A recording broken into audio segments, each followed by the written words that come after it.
Welcome to miss Hafiza's class. आज पढ़ने वाले हैं property and other marks from section 479 till 489. So section 479 deals with property marks. A mark used for denoting that movable property belongs to a particular person is called property mark. Movable property पे ऐसा mark किया गया है जिससे पता चलता है कि ये प्रॉपर्टी पर्टिकुलर पर्सन की है, तो वो मार्क जो है वो प्रॉपर्टी मार्क हो जाता है। फॉर एग्जाम्पल बहुत सारी ऐसी चीज़ें आती हैं, जैसे बैग्स में अपना नाम लिख देते हैं, वाटर बॉटल में नाम लिख देते हैं ताकि वो मिसप्लेस ना हो जाए स्कूल में। नेक्स्ट है हमारा 481, using a false property mark, whoever marks any movable property or goods or any case packages or other receptacle containing movable property or goods. कोई भी किसी भी गुड्स या प्रॉपर्टी या पैकेज में एक मार्क लगा देता है, झूठा मार्क लगाता है जो कि उसका है नहीं, फिर भी लगाता है, और uses any case package or other receptacle having any mark thereon in manner reasonable calculated to cause it to believe that the property or good or mark or any property or good containing in such packet so marked belong to a person. ऐसा pretend करता है जैसे कि वो जो भी packed property है, movable property है या गुड्स है, वो उसका है, तो ये हो जाएगा false property mark.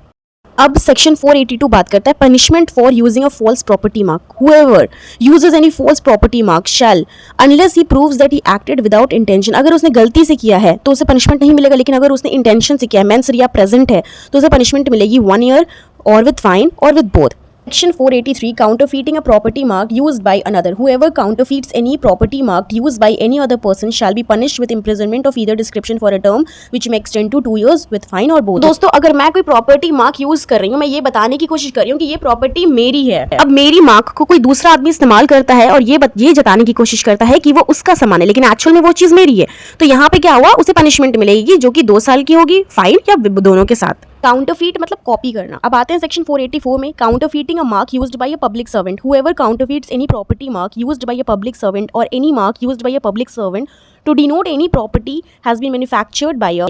particular person or at a particular time or place, or that the property is of a particular quality or has passed through a particular office and that it is entitled to any exemption or uses as genuine any such mark, knowledge the same to be counterfeit shall be punished with imprisonment of either description for a term which may extend to 3 years and shall also be liable with fine. कोई आदमी public servant जो use कर रहा है mark, उसका नकली जाली बनाता है, या public servant property mark use कर रहा है ये बताने के लिए कि ये पर्टिकुलर प्रॉपर्टी इस पर्सन ने मैन्युफैक्चर किया है, इस जगह पे मैन्युफैक्चर किया है, ये बताने के लिए अगर पब्लिक सर्वेंट कोई प्रॉपर्टी मार्क का यूज कर रहा है, shall be punished with 3 years and also shall be liable with fine or both. तो अब आते हैं सेक्शन 485 में, making or possession of any instrument for counterfeiting a property mark. Whoever makes or has in his possession any die, plate or other instrument for the purpose of counterfeiting a property mark or has in his possession a property mark for the purpose of denoting that any good belong to a person to whom they do not belong shall be punished with imprisonment of either description for a term which may extend to 3 years or with fine or with both. Property mark नकली बनाने के लिए जो साधन लगते हैं, die हो गया, डाई प्लेट हो गया, इंस्ट्रूमेंट हो गया, जो कि नकली प्रॉपर्टी मार्क बनाने के लिए यूज हो रहा है, अगर वो किसी पर्सन की पोजीशन में मिलते हैं जो कि नकली प्रॉपर्टी मार्क बनाने के लिए यूज हो रहा है, और अगर किसी पर्सन के पोजीशन में कोई प्रॉपर्टी मार्क मिलता है जो कि इस इरादे से रखा है कि इस प्रॉपर्टी पे लगाएंगे और ये प्रॉपर्टी पे लगाने के बाद इस पर्सन की है तो नहीं, लेकिन ऐसा बताया जाएगा, the person shall be punished with 3 years with fine और बोथ। नेक्स्ट है 486, selling goods marked with a counterfeit property mark. दोस्तों, काउंटरफीट का मतलब है कॉपी करना किसी चीज को। हुएवर सेल्स और एक्सपोजेस और has in position for sale any good things with a counterfeit property mark affixed to or impressed upon same or to or upon any case packages or other receptacle in which such goods are contained shall unless he proves। अगर किसी property पे कोई property mark है जो जाली है, मैं अगर वो बेच रही हूँ तो मुझे पनिशमेंट होगी 1 साल, फाइन या दोनों, क्योंकि मुझे पता है मैं जेन्युइन बोलकर उसे बेच रही हूँ, ठीक है। इसीलिए अगर मुझे बचना है इस ऑफेंस से, मैं 3 तरीके से बच सकती हूँ। Number A, that having taken all reasonable precaution against committing an offence against this section, he had at the time of commission of the alleged offense no reason to suspect the genuineness of the mark। मैं बेच रही हूँ, मुझे नहीं पता कि वो counterfeit है और मैं जेन्युइन बोलकर बेच रही हूँ, तो मुझे 486 में पनिशमेंट नहीं होगी। Number B, that on demand made by or on behalf of the prosecutor he gave all the information in his power with respect to the person from हुम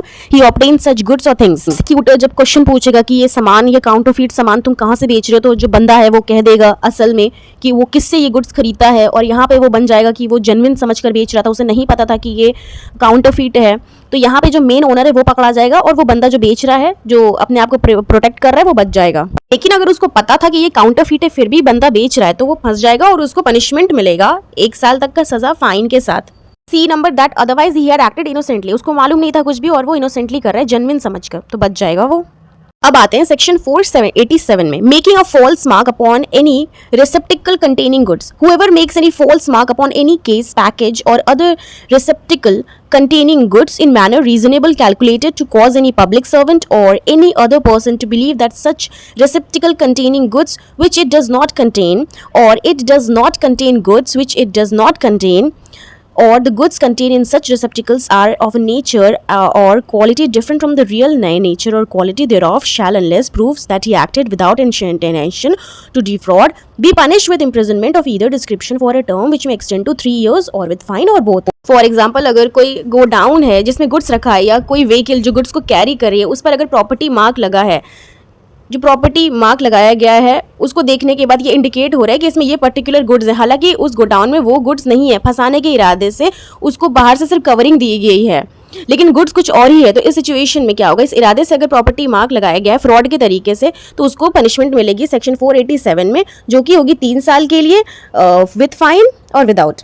Section 488, punishment for making use of any such false mark. Whoever makes use of any such false mark in any manner prohibited by the last foregoing section shall, unless he proves that he acted without intent to defraud, be punished as if he had committed the offence against that section. कोई property mark बनाता है उसको punishment होगी, तो जिसने offence किया जितनी punishment उसको है सेम पनिशमेंट प्रॉपर्टी मार्क बनाने वाले को भी मिलेगी। Section 489, tampering with property mark with intent to cause injury. Whoever removes, destroys, defaces or adds to any property mark intending or knowingly it to be likely that he may thereby cause injury to any person shall be punished with imprisonment of either description for a term which may extend to 1 year or fine with both. person किसी भी property mark को remove करता है या destroy करता है, बिगाड़ता है या कुछ ऐड करता है, तो इंटेंशन क्या है कि वो रिमूव करने का, डिस्ट्रॉय करने का इंटेंशन है कि वो उस पर्सन को इंजरी पहुंचाना चाहता है, नुकसान पहुंचाना चाहता है, तो उसको सज़ा मिलेगी 1 साल के लिए विथ फाइन या फिर बोथ।